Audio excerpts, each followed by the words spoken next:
지난 한 주일 동안 평안하셨습니까?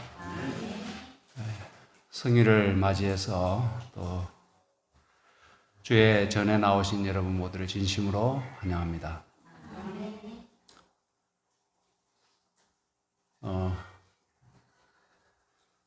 오늘 특별한 찬미는 우리의 마음에 큰 감동을 주는 것 같습니다. 또 하나님께도 큰 영광이 되셨을 줄로 생각합니다. 그래서 우리 찬양대가 한 주일 전부터 열심히 연습을 하는 것으로 알고 있습니다. 그래서 각 파트별로 개인적으로 연습하고 또 저녁 예배 때 또 연습도 하고 이렇게 해서 수준이 점점 더 좋아지는 것 같습니다.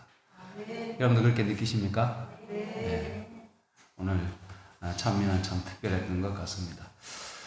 오늘 함께 나눌 말씀은 신앙에 관한 질문들이라는 제목으로 한 2시간 정도, 오늘 2시간이 아니고요. 다음에 2차례에 걸쳐서 말씀을 증가하도록 하겠습니다.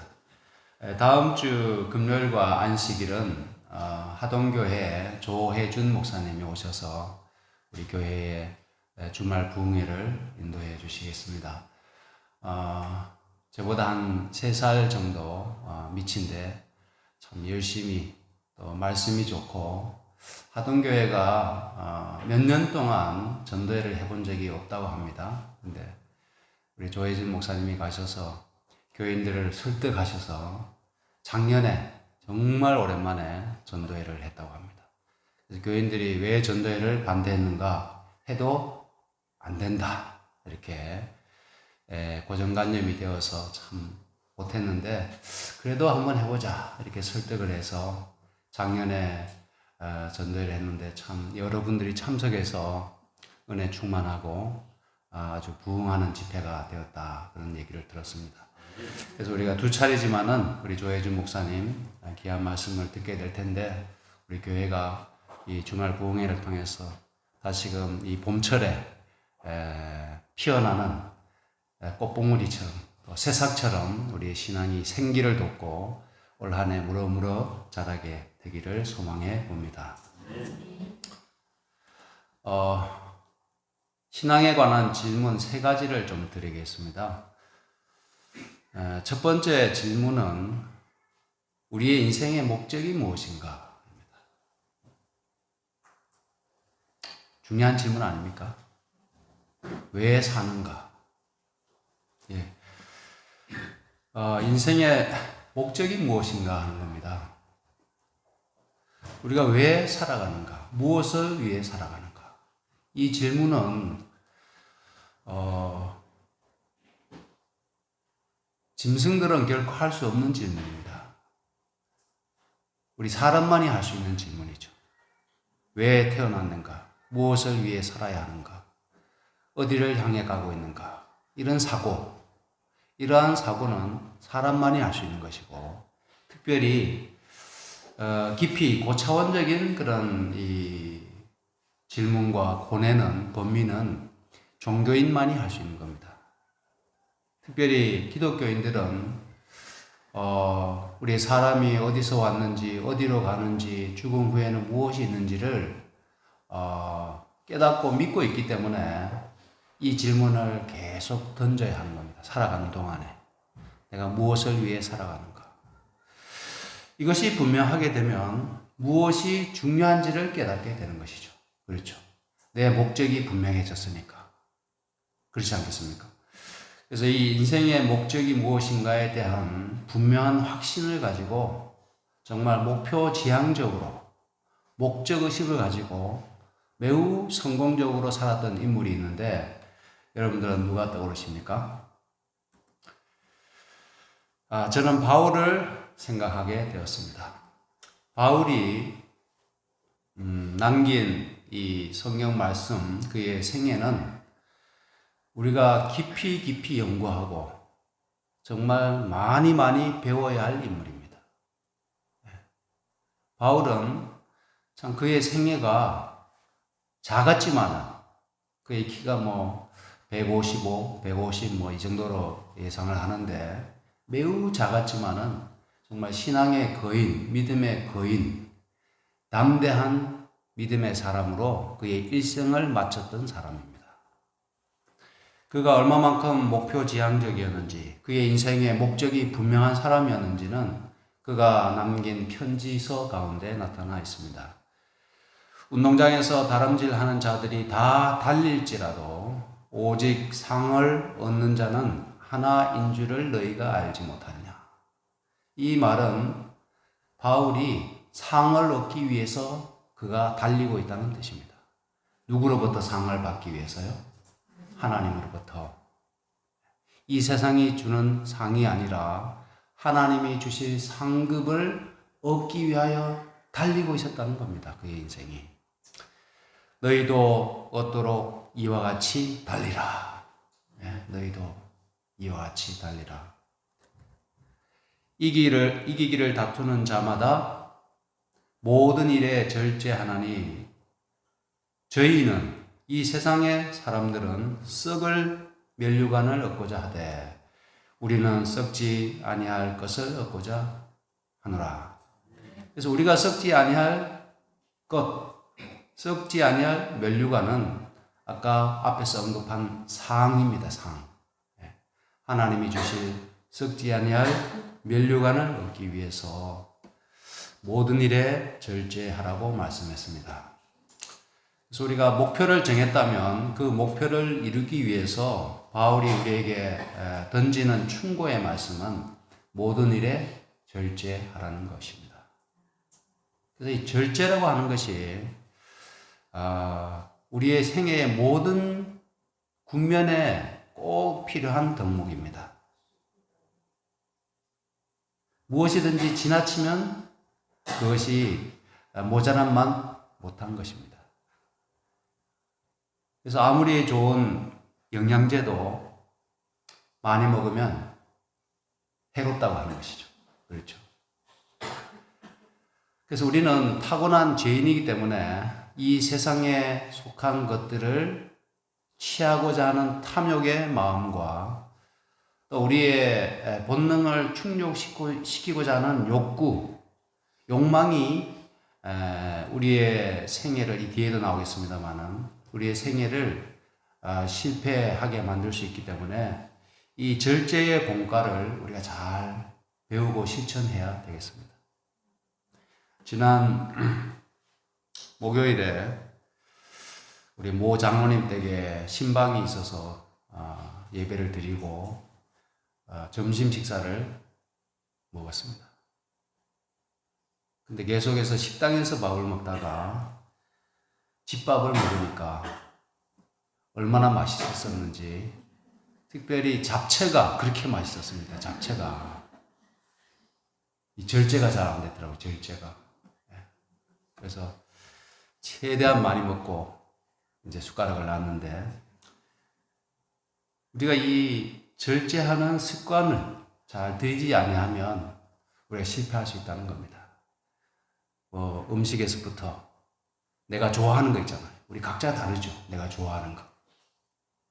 근데 거기에 너무 탐닉하게 되고 빠지게 되면 우리의 신앙의 목적지에 이르지 못할 수 있다고 하는 것입니다. 그러므로 내가 다름질하기를, 이 말씀도 굉장히 중요하죠. 향방 없는 것 같이 아니하고.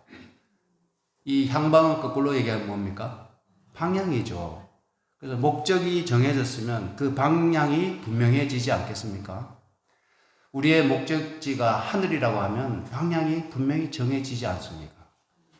이 세상에 뭔가를 얻기 위한 인생의 목표를 세웠다고 하면 방향이 그쪽으로 향할 수밖에 없는 것이겠죠. 그러므로 내가 다름질하기를 향방 없는 것 같이 아니하고. 그가 열심히 달렸는데 그 목적지가 무엇인지 모르고 달리는 사람처럼 이상한 사람이 어디 있겠습니까? 어딘가 정해놓고 달려야 되겠죠. 싸우기를 허공을 치는 것 같이 아니하여 내가 내 몸을 쳐 복종케 함은. 이 말씀도 아까 모든 일에 절제하나니 라고 하신 말씀과 함께 우리에게 주시는 귀한 충고의 말씀입니다. 우리의 몸을 어떻게 하라고요? 복종시키라고 하는 것입니다. 그래서 이것은 세속적이고 육체적인 욕구를 제어하고 굴복시키라는 겁니다. 그렇다고 해서 기독교가 금욕을 주장하는 종교는 아닙니다.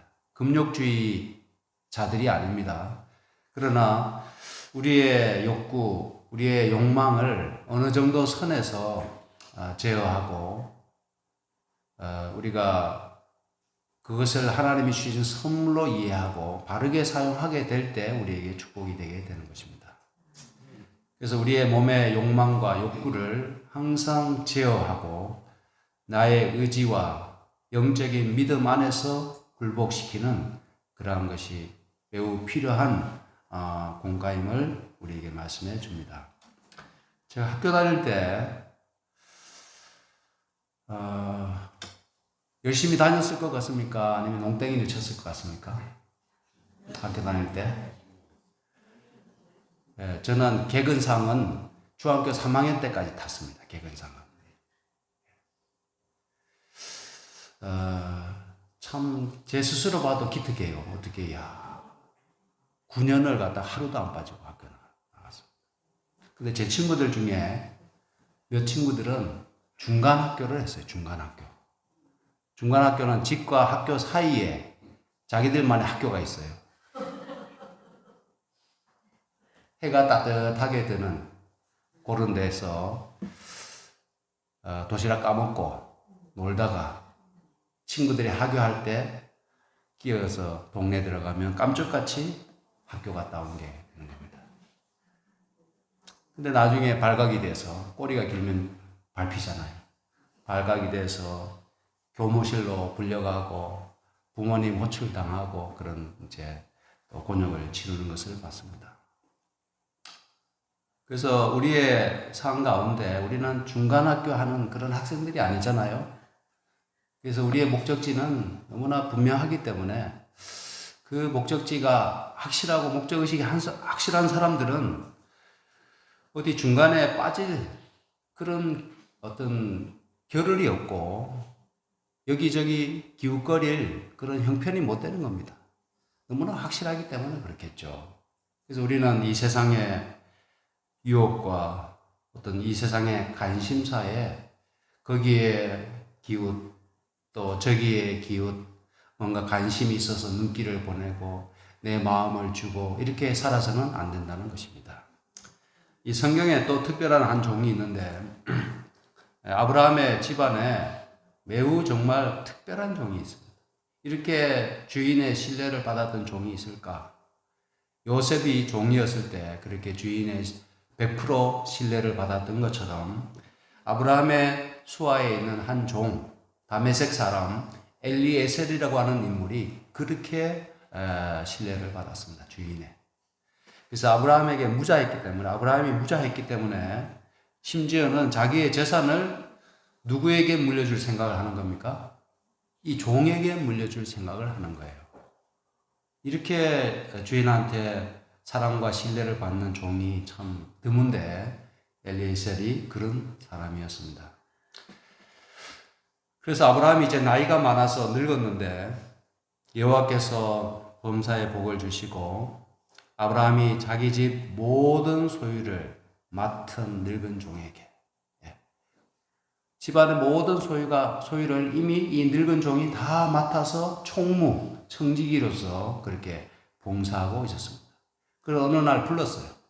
불러가지고 너의 손을 내 한도편 밑에 넣어라.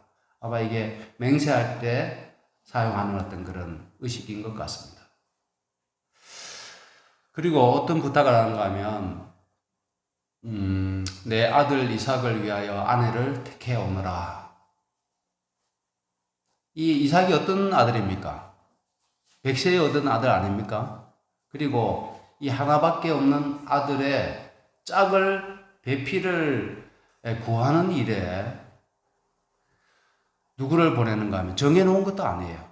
단순한 심부름이 아니라 아브라함이 살던 어디입니까? 그의 본향으로 돌아가서 그 가운데 한 현숙한 처자를 구해오라는 겁니다. 뭐 지금처럼 뭐 사진을 찍어서 보낼 수 있는 것도 아니고 전적으로 엘리에셀의 판단에 맡기는 겁니다. 엘리에셀의 눈으로 봐서 괜찮다 싶으면 누구도 괜찮은 거예요. 아브라함도 괜찮은 거예요. 이렇게 신뢰받고 이렇게 믿을 수 있는 그러한 사람이 엘리에셀이었다고 하는 것입니다. 근데 이제 나중에 뭐 많은 과정을 생략하고 마침내 엘리에셀이 아브라함의 본향으로 가서 그곳에서 한 소녀, 그 소녀가 누굽니까? 이름이 리브가죠. 그 리브가 참 딱 눈에 띄었어요. 그 다음에 나그네를 대접하는 그런 모습이라든지 태도를 보니까 딱 마음에 든 겁니다. 그래서 결국에는 하나님의 인도하심으로 인해서 그쪽에서도 동의를 하고 이제 구하게 되었는데, 그 집에서 갑자기 나타나서 이제 딸을 데려가니까 아쉬워서 뭐라고 엘리에셀에게 이야기하는가 하면, 그 친정 엄마와 오빠가 이 소녀로 며칠을 적어도 열흘을 우리와 함께 있게 하라. 그 후에 데려가라. 이렇게 얘기하는 거예요. 사실 맞는 부탁이잖아요. 그죠? 갑자기 헤어지면 그 천리길, 그 먼 거리에 딸을 시집 보내는데 갑자기 데려가니까 얼마나 서운하겠습니까? 그래서 적어도 열흘 정도는 좀 머물다가 데려가라고 그렇게 이야기하는 겁니다. 근데 이 열흘이라고 하는 시간은 이미 엘리에셀도 나이가 많았거든요. 노후의 몸을 이끌고 그 먼 길을 여행을 해서 이제 드디어 주인의 아들의 짝을 구했는데, 그도 쉬고 싶었을 겁니다. 엄청나게 피곤하고 힘든 여정이었으니까. 또 그 막중한 임무를 그가 부담해야 됐기 때문에 또 굉장한 스트레스도 있었을 겁니다. 근데 그가 기도하고 잠시 묵도하고 이 모든 과정을 하나님께서 형통하게 인도하실 줄로 믿고 그렇게 지금까지 잘 견뎌서 왔는데, 이제 막상 구하고 이제 돌아가야 되는데 또 남은 그 먼 길을 여행하기 앞서서 그도 휴식이 필요했을 겁니다. 거기서 틀림없이 또 좋은 대접을 했을 겁니다. 그럼에도 불구하고 엘리에셀이 어떻게 얘기합니까? 그 사람이 그들에게 이르되 나를 붙잡지 마소서. 여호와께서 내게 형통한 길을 주셨으니 나를 보내어 내 주인에게로 돌아가게 하소서. 돌아가려고 하는 겁니다. 왜 돌아가려고 했을까요? 이 엘리에셀이. 어떤 마음에서 돌아가려고 했을까요? 저는 몇 가지 생각해 봤습니다. 첫 번째는 이 기쁜 소식을 주인 아브라함에게 전하고 싶었어요. 딱 자기가 보니까 너무 마음에 드는 아가씨예요. 두 번째로는 아브라함이 나이가 많았기 때문에 혹시 그 사이에 무슨 일이 일어날 수도 있다는 생각을 한 겁니다. 그래서 제가 지금 엘리에셀의 마음을 좀 이렇게 어떻게 추측해 보는 겁니다.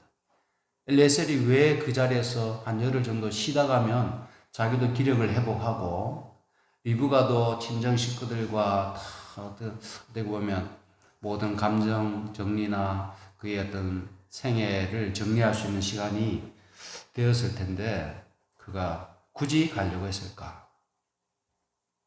셋째는 열흘 동안 리브가나 부두엘의 마음이 혹 변할 수도 있었다. 그 여자의 마음은 갈 때잖아요. 그죠? 혹시 리브가가 그 사이에 열흘 동안에 갑자기 안 간다고 하면 어떻게 됩니까? 큰일이잖아요. 그죠? 그래서 그의 마음이 변할 수도 있다. 이런 생각을 했을 것 같습니다. 또 하나는 제가 이 부분에 가장 점수를 많이 주고 싶습니다. 그는 성실한 종이었기 때문에 항상 평생을 근실하게 살아온 사람이기 때문에 이제 자기의 목표를 이루었는데, 그리고 그 목표를 최종적으로 아브라함 주인에게 이 아가씨를 이 주인의 아들의 배필을 데려가는 것이 최종적인 목표인데 목표를 이루기까지 자기는 뭐 하지 않겠다는 겁니다. 쉬지 않겠다는 겁니다. 단 하루도 허비하고 싶지 않았다. 이게 엘리에셀의 마음이 아니었을까. 그가 매우 목적이 분명한 사람 같습니까? 어떻습니까? 엘리에셀이 굉장히 목적이 분명한 사람이죠. 여호수아 24장 15절에 여호수아가 이런 말을 백성들에게 했습니다. 만일 여호와를 섬기는 것이 너희에게 좋지 않게 보이거든 너희 열조가 강 저편에서 섬기던 신이든지 혹 너희의 거하는 땅 아모리 사람의 신이든지 너희 섬길 자를 오늘날 택하라. 오직 나와 내 집은 여호와를 섬기겠노라. 목표를 정하라는 겁니다. 누구를 섬길지 택하라는 겁니다. 그것이 세워질 때, 그것이 분명해지게 될 때 삶이 방향과 계획을 세울 수 있기 때문에 그렇습니다. 여러분과 제가 하나님을 섬기는 것을 또 저 하늘에 들어가는 것을 최고의 목적으로 삼았다면 그 목적지에 도달하기 위해서 무엇을 해야 할 것인지를 우리가 이제는 생각해야 합니다. 예수님의 재림이 우리의 목적이라면, 목표라면 그 재림에 예수님을 영접할 수 있도록 준비해야 되겠습니다. 그게 당연한 거 아니겠습니까? 그런데 그것이 확실하지 않을 때 자꾸 세상에서 기웃거리게 되고 세상의 것을 추구하게 된다는 것입니다. 목적이 분명히 세워졌다면 우리가 그 목적을 성취하기 위해서 우리의 생애를 리폼 또 재개혁 해야 되겠습니다. 두 번째로 던지고 싶은 질문은 나의 생애의 사명은 무엇인가? 미션은 무엇인가 하는 겁니다. 이 목적과 관련이 있습니다. 목적이 분명한 사람은 그 목적을 성취하기 위하여 무엇을 해야 할 것인지를 아는 사람입니다. 바울이 나의 달려갈 길과 예수께 받은 사명을 얘기하잖아요. 나의 달려갈 길과 그는 자신의 목적이 분명한 사람이었습니다. 주 예수께 받은 사명, 무엇을 행해야 할지를 그가 이제 찾게 되는 것이고 행하게 되는 것입니다. 곧 하나님의 은혜의 복음 증거하는 일을 마치려 하면은 나의 생명을 조금도 귀한 것으로 여기지 아니하노라. 그래서 바울이 성공적인 그런 생애를, 신앙을 마칠 수 있었던 데에는 이것이 이렇게 뭔가 삼박자가 잘 들어맞는 겁니다. 목적이 분명한 사람이었고, 사명의식, 소명감이 분명한 사람이었어요. 또 그 사명을 성취하는 데 있어서 자신의 생명을 조금도 귀한 것으로 여기지 아니한다고 이렇게 말씀했습니다. 얼마나 사명에 투철한 하나님의 종이었는지를 우리가 엿볼 수 있는 대목입니다. 그래서 제자들에게 부여된 대사명은 여러분이 아시는 것처럼 온 천하에 가서 복음을 전파하는 것이었다. 이것이 사명이에요. 그래서 우리가 예수님의 재림이 우리의 목표라면 예수님의 재림을 촉진하는 온 이 세상 땅끝까지 가서 복음을 증거하라고 하는 하나님께서 우리에게 맡기신 그 대사명을 우리가 우리의 사명으로 받아들이고 정말 헌신적으로 노력을 해야 되겠습니다. 사명감이 투철한 집단은 그러한 구성원들이 있는 집단은 실패할 수가 없는 것입니다. 저의 목적 중에 하나도, 저의 어떤 존재 이유 중에 하나도 우리 성도님들의 사명감을 고취시켜주는 것이 저의 큰 역할이라고 저는 생각합니다. 이번에 주말 부흥회도 그런 취지에서 이제 저한테 익숙해질 때도 지났잖아요. 그렇죠?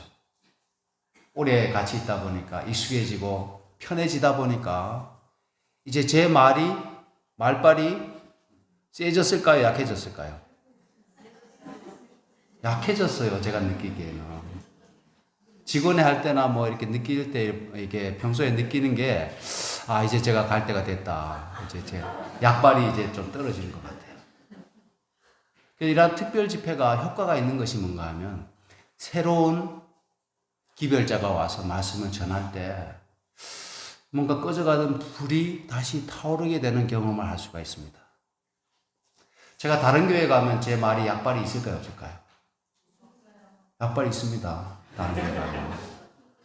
제가 뭐 제 자랑하는 게 아니고요. 제가 최근에 포항에도 갔다 오고 이렇게 했는데, 제가 느끼기에는 똑같이 설교를 해도 우리 교인들의 반응하고 그분들의 반응이 달라요. 그게 어떤 신선함의 차이고 어떤 신비감의 차이입니다. 저는 신비감이 없잖아요. 이제 제 모든 것을 아시는 것 같고 익숙해졌기 때문에. 그래서 이번 주말 부흥회가 우리의 사명감을 다시 고취시키는 기회가 되기를 간절히 바랍니다. 이 사명감을 잃어버린 한 불쌍한 인물이 성경에 나옵니다. 삼손입니다. 삼손은 완벽한 조건을 갖춘 사람이었습니다. 어머니 태에서부터 어머니가 태교를 철저하게 했습니다. 부정한 음식은 먹지도 않고 정말 기도하며 낳은 자식이 삼손입니다. 근데 이 삼손이 조금 크면서부터 이제 사고를 치기 시작하는 겁니다. 누구에 빠졌어요? 여자에 빠졌어요.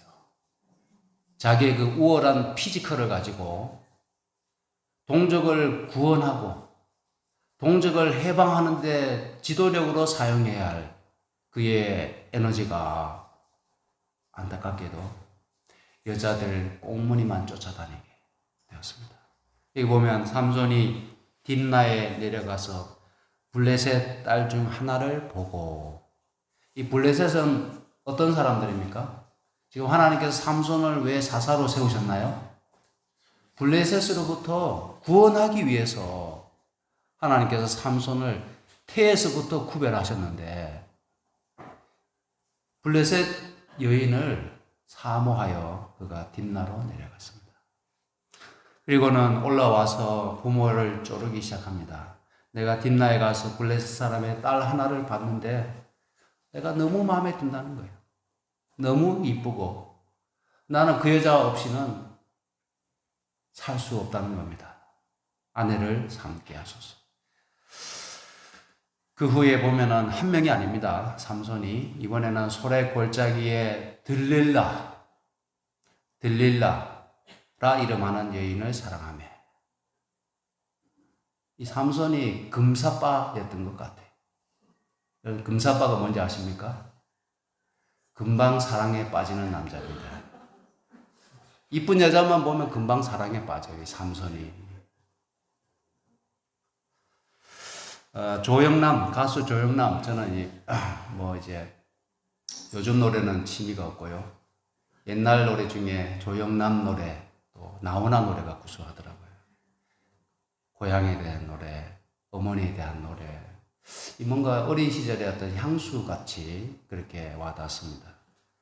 근데 조영남을 일약 대스타, 가수로 키워준 노래가 딜라일라입니다. 딜라일라. 여러분 아세요, 이 노래? 방 깊은 골목길 그대 창문 앞 지날 때 창문에 비치는 희미한 두 그림자, 그댄 내 여인 날 두고 누구와 사랑을 속삭이나. 오 나의 딜라일라 왜 날 버리는가. 애타는 이 가슴 달랠 길 없어 복수에 불타는 마음만 가득하네. 여러분 이 노래가 누구에 관한 노래인지 아세요? 들릴라에 관한 노래입니다. 들릴라. 이 들릴라가 영어로는 딜라일라예요. 딜라일라.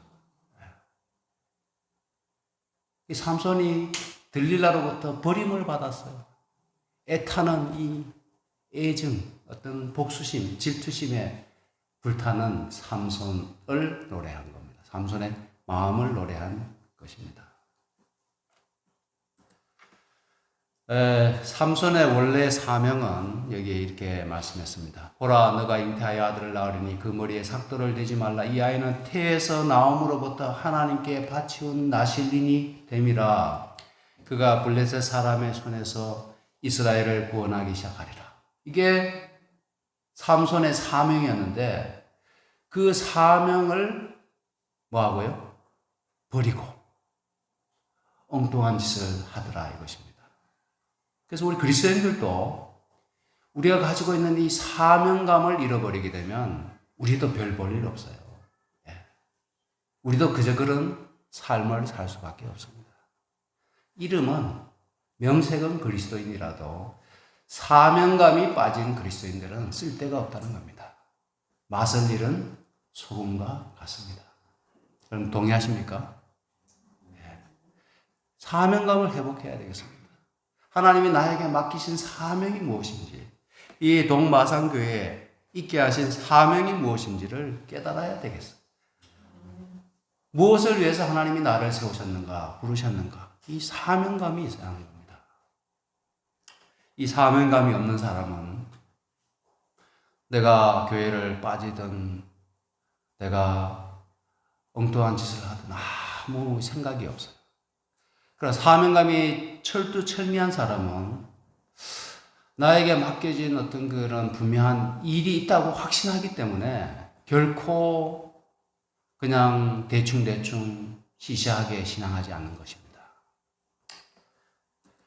여기 이런 말씀이 있습니다. 부조와 선지자에 만일 삼손이 그의 부모처럼 하나님의 명령을 충실히 순종하였더라면, 그 부모가 잘못 교육을 시켜 그런 게 아니라는 겁니다. 부모는 신앙적인 사람들이었습니다. 삼손이 그의 부모처럼 하나님의 명령을 충실히 순종하였더라면 그의 운명은 보다 더 고상하고 행복하였을 것이다. 그러나 우상 숭배자들과 교제함으로 그는 타락하였다. 삼손이 왜 그런 길로 빠졌는가? 사명을 저버리고 왜 빠졌는가? 우상 숭배자들과 교제함으로 그가 타락했다는 거예요. 이 정신이 썩어버렸다는 겁니다. 소알촌이 블레셋 나라에 가까이 있었으므로 삼손은 그들과 다정하게 어울리게 되었다. 그리하여 그 젊은 시절에 정교의 싹이 터서 그 영향은 그의 전 생애를 어둡게 하였다.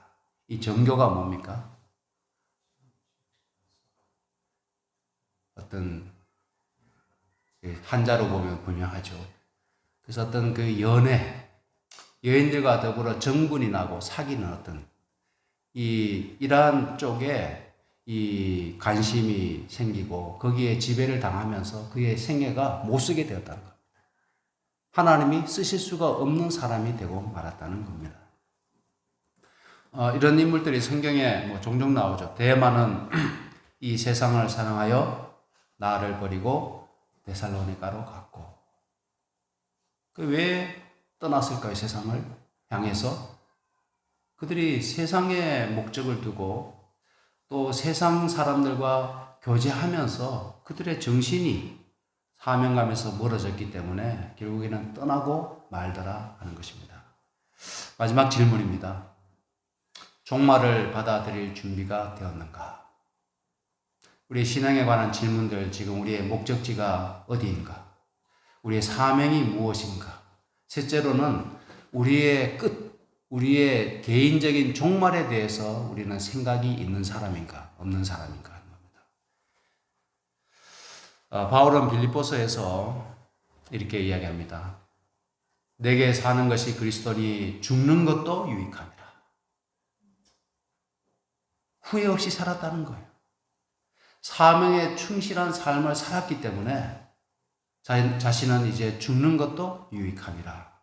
내가 그 두 사이에 끼었으니 떠나서 그리스도와 함께 있을 욕망을 가진 이것이 더욱 좋으나, 즉 다시 말하면 내가 죽어서 죽는다 할지라도 지금 그것이 좋으나 그러나 내가 육신에 거하는 것이 너희를 위하여 더 유익하리라. 내가 그래도 살아야 하는 것은 내가 살아있는 동안에 너희를 위하여 일할 것이기 때문에 너희에게 더 유익할 것이라 하는 겁니다. 그래서 이 말씀 전체적으로 이해하게 되면 바울이 그의 죽음, 그의 개인적인 종말에 대해서 준비된 사람이라는 것입니다. 이것이 분명하지 않으면 우리는 죽음을 두려워하게 되어 있습니다. 그렇죠. 두려워하게 되어 있고 죽음에 대하여 정말 이 생에 대한 미련으로 가득 차서 죽음을 매우 부정적으로 생각할 수밖에 없습니다. 성경에는 의외로 죽음에 대해서 굉장히 긍정적으로 묘사하는 부분이 많이 있습니다. 이사야 26장 20절에 내 백성아 갈지어다 너의 밀실에 들어가서 너의 문을 닫고 분노가 지나가기까지 잠깐 숨을 지어다. 죽음을 환난과 시련의 어떤 폭풍 후 분노로부터 잠깐 쉬는 장소로, 쉬는 시간으로 묘사하고 있어요. 죽음을. 이 세상의 종말은 대환란과 이 끝이 가까울수록 우리 윤희 집사님 안교 시간에 기도하셨던 것처럼 이 세상이 지금 난리잖아요. 악인들이 번성하고 또 그들의 계획이 참 어떻게 보면 너무나 음흉하고 계략이 난무하고 기후변화나 이 모든 것을 보게 될 때 종말이 가까운 것은 틀림이 없습니다. 근데 그것은 우리가 예상하지 못했던 상황이 아니라 예언에 의하면 끝이 가까우면 가까울수록 점점 더 그 세상은 혼란스럽고 많은 환난과 재난들이 꼬리에 꼬리를 물고 일어나게 될 것입니다.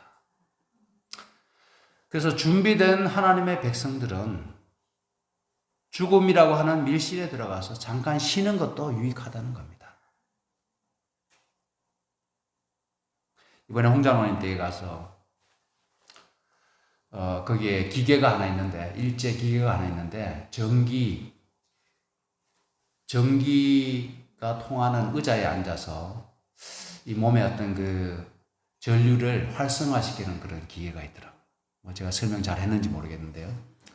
근데 거기에 이제 저는 굉장히 갈 때마다 꼭 앉아가지고 이렇게 좀 힐링을 받고 오는데, 제 다음에 이제 우리 안미옥 지사님이 앉았는데 전기 넣지도 않았는데 겁을 먹고 막 벌벌 떠시더라고요. 그래서 몰래 이제 스위치를 딱 넣었는데 금세 알아차리고 막 이렇게 놀라가지고 발을 들어버리더라고요. 저렇게 전기를 무서워하고 통증을 무서워하는 사람은 나중에 박해의 어떤 시련이 닥칠 때 전기 고문하면은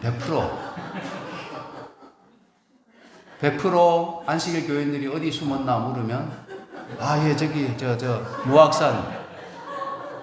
무악산 저 뒤편에 숨었다고 얘기할 것 같아요. 우리 윤 집사님 너무 가까이 하지 마십시오. 그래서 그런 경우에는 그렇게 해서 환난을 통과하지 못할 것 같은 사람은 하나님께서 어떻게 하신다고요? 미리 잠재우신다는 겁니다. 지금 잘 믿어 오셨잖아요. 근데 전기 고문 앞에 두고서는 어떻게 될지 모르는 겁니다. 그래서 이 성경에는 하나님께서 생명의 시여자가 되시고 창조주시기 때문에 언제든지 우리에게 영생으로 갚아주실 것이기 때문에 성도들의 죽음에 대해서 그렇게 크게 큰일 난 것처럼 성경에는 말씀하고 있지 않습니다. 아브라함이 죽었을 때도, 성경의 위대한 인물이 죽었을 때도 그냥 죽었다 한마디 하고 끝나는 거예요. 그가 죽어서 너무너무 슬프다, 애곡하고 왜 죽었나 이런 게 없어요. 그냥 그가 조상에게로 돌아갔더라. 민수기 23장 10절에 나는 의인의 죽음같이 죽기를 원하며 나의 종말이 그와 같기를 바라도다. 물론 발람이 한 말이지만 맞는 말씀입니다. 우리의 개인적 종말, 우리가 역사적 종말, 지구의 종말에 대해서는 관심이 많으면서도 자기 개인의 종말에 대해서는 관심도 없고 준비도 안 되어 있어요. 그러나 우리 개인의 종말이 역사의 종말보다 훨씬 빨리 옵니다. 우리 개인의 종말을 준비해야 합니다. 우리 신앙에 있어서 매우 중요한 부분입니다. 그런 범민이 내 영혼을 무겁게 억누를 때면 나는 종종 죽음의 사신이야말로 고대하던 반가운 손님처럼 기다려지고 무덤이야말로 달콤한 안식처같이 생각되었다. 엘렌 화이트의 고백입니다. 그는 후회 없이 정말 그의 인생을 온전히 우리 주님께 또 하나님의 사업을 위해 바쳤던 분이시기 때문에 그의 범민이 영혼을 무겁게 짓누를 때는 죽음의 사자가 마치 반가운 손님처럼 기다려지고 무덤이 달콤한 안식처처럼 느껴졌다. 이렇게 고백합니다. 그래서 후회 없이 살았던 사람들은, 준비된 사람들은 죽음에 대하여 전혀 두려움이 없는 겁니다. 우리가 이렇게 신앙을 하고 살아야 되겠습니다. 그래서 저와 여러분 모두가 우리가 언제 개인의 종말을 맞이할지 모르겠지만은 그 죽음에 대해서 이와 같은 그리스도인다운 그런 믿음과 태도를 우리가 견지해야 되겠습니다. 나의 간절한 기대와 소망을 따라 아무 일에든지 부끄럽지 아니하고 오직 전과 같이 이제도 온전히 담대하여 살든지 죽든지 내 몸에서 그리스도가 존귀되게 하려 하나니. 살든지 죽든지, 이게 그리스도인의 모습입니다. 살든지 죽든지. 이 죽음에 관하여 팀 켈러라고 하는 작가가, 목사이면서 작가가 이렇게 묘사를 했어요. 저는 이 말이 굉장히 특별하게 들렸습니다. 우리는 죽음을 두려워하며 살 게 아니라 죽음을 영적 후자극제로 봐야 한다. 후자극제가 뭡니까? 후자극제. 예.